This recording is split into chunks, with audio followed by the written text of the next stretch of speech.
Сиромаштијата не купува месо. Фармерите ги затвораат фармите. Најмалку 10 помали фарми на свиња од источниот регион ќе стават катанец на врата, поради слабата побарувачка на месо. Има вакви 10 комада имам вакви. Така и сега ќе ги продавам сите и ќе се вратам на стариот занајат. За сточарите, виновни за ваквата состојба се недостигот на пари, но и... Мислам државата е виновна за оваа ситуација. Државата? Да, она си е виновна, она го прави оно. Ако сака може да направи, зимат отрно месо, продават на луѓето, ама знаат ефтино е.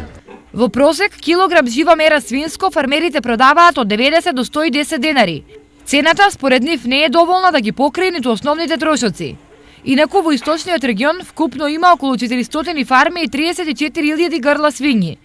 Колку од нив ќе успеат да го преживеат увозот на замрзнато месо ќе се знае многу брзо, но бројот на затворени фарми со секој нареден ден е се поголем.